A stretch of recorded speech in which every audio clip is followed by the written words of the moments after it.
নমস্কার বন্ধুরা, আফটার 50 চ্যানেলে নতুন একটি পর্ব শুরু করছি। আমি যেভাবে মিক্সড খাবার বানাই সেই খাবারটাই আজকে আমি দেখাবো। এই খাবারটা বানানোর জন্য আমি 7টা জিনিস ব্যবহার করি। এইটা দেখুন, এটা হচ্ছে ভার্মি কম্পোস্ট। এটা আমার 2 কেজি ভার্মি কম্পোস্ট আছে, তলায় চলে গেছে। এটা 2 কেজি ভার্মি কম্পোস্ট আছে। এই একটা গেল। 2 নাম্বার হচ্ছে এটা দেখুন, শিং চাচা, ধুলো উঠছে। এটা এটা 500 গ্রাম আছে। এটা নিম খোল, এটাও 500 গ্রাম আছে।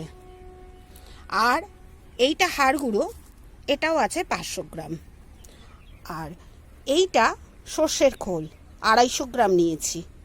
আর এটা বাদাম খোল, এটা নিয়েছি 250 গ্রাম। এই দুটো খোল মিশিয়ে আমার 500 গ্রাম। আর একটা নিয়েছি সিউইড গ্র্যানুয়েলস। এই যে এটা এটা আমি এতটা নিয়েছি। এটার কোনো মাপ নেই, আমি 1 মুঠ মতো নিয়েছি। এরকম 1 মুঠ মতো ছড়িয়ে দেবো।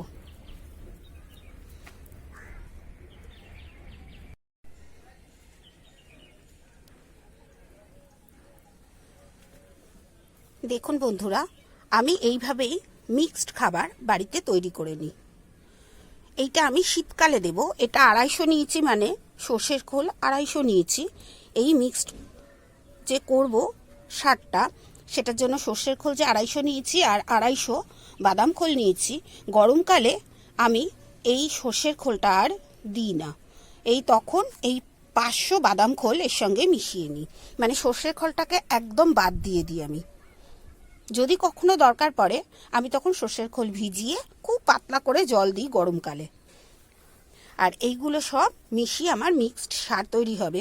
আর সিউইড গ্র্যানুয়েলসটা কি বলুন তো, এগুলো না শিকড়কে খুব ভালো রাখে, শিকড় খুব সুস্থ থাকে। ওই জন্যই আমি মেশাই। আমার মিশিয়ে এই মিক্সড যে সারটা, এটা তৈরি করে আমার গাছ কিন্তু খুব ভালো রয়েছে। আর গাছগুলো বেশ সতেজও থাকে। দেখুন এই যে ভার্মি কম্পোস্ট বেরোচ্ছে, দেখুন কত। এই দেখুন তলায় সব vermicompost, 2 kg vermicompost মিশিয়েছি। তবে আমি এবার মিশিয়ে নিচ্ছি।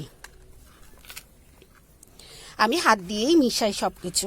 হাত যত দেবেন তত গাছগুলো দেখবেন আপনাকেও ভালোবাসবে, আর মনে হবে হ্যাঁ আমি কিছু করছি। দেখুন কি সুন্দর। এই মিক্সড খাবারটা কিন্তু আমি এক্ষুনি গাছে ব্যবহার করব না। এটা 15 দিন আমি একটা কৌটোয় ঢাকা দিয়ে রেখে দেবো। তবে তার আগে আমি এতে একটু জল ছড়া দিয়ে নেবো, একটু ভিজিয়ে নেবো। এটা তো এখন দেখুন শুকনো শুকনো, এটাকে আমি একটু ভিজিয়ে নেবো, জল ছড়া দিয়ে নেবো। ভিজে ভিজে মতো করে একটা বালতিতে ঢাকা দিয়ে রেখে দেবো। এই সারটা খুব সুন্দর তৈরি হয়, আপনারা করে দেখবেন বন্ধুরা, খুব সুন্দর। আমি উপকার পেয়েছি বলেই আজকে সারটা আমি দেখাচ্ছি। আমি এইভাবেই এই মিক্সড সারটা তৈরি করি। আমি সব গাছে দিই, লেবু থেকে আরম্ভ করে সব, লেবু, জাম, পেয়ারা, সব যে কোনো গাছে, সবজি গাছেও দিই। তবে সবজি গাছে একটু বড় হয়ে গেলে সবজি গাছ তখন দিই, ফল ধরতে শুরু করবে তখন আমি এই মিক্সড খাবারটা দিই। দেখুন এই যে আমার এতটা হলো, এটাই আমার শীতের গাছগুলো পুরো পেয়ে যাবে এই সারটা। এবারে প্রচুর চন্দ্রমল্লিকা করেছি আর গাঁদা করেছি। গোলাপ আমার এবছর খুব একটা বেশি নেই। গোলাপ গাছগুলো আমার নষ্ট হয়ে গেছে, কেন জানি না। তবে নার্সারিতে গিয়ে জিজ্ঞেস করতে ওরা বলল ওদেরও নাকি গোলাপ গাছ নষ্ট হয়ে গেছে এবারে। দেখুন কি সুন্দর তৈরি হয়ে গেল। তবে এবার আমি একটু জল ছড়া দেব। সারটা আমি ভালো করে মিশিয়ে নিয়েছি। এবার বন্ধুরা এটার ভেতর একটু জল দেবো, তবে কাদা কাদা করে নয় কিন্তু। জলটা দেওয়া হয়ে গেল। এবার এই জিনিসটা একটু ভিজে ভিজে থাকবে। খোল আছে, খোল কিন্তু এমনি খুব গরম। সারটা চাপা দিয়ে রাখলেই একদম গরম হয়ে যাবে। এই গরম সারটা যখন ঠান্ডা হবে তখনই আমরা কিন্তু গাছে ব্যবহার করতে পারবো। দেখুন খুব একটা জল হলো না, এই রকম থাকবে। ভিডিওটা কেমন লাগলো বন্ধুরা কমেন্ট করে জানাবেন। এইরকমভাবে একটা ঘরে সার তৈরি করে নিলে আপনার ফুল খুব সুন্দর হবে, সবজিও খুব সুন্দর হবে। সবজি তো আমি একবারেই মাটি তৈরি করে বসিয়ে দিই, আর ফুলে এই সারটা আমি ব্যবহার করব।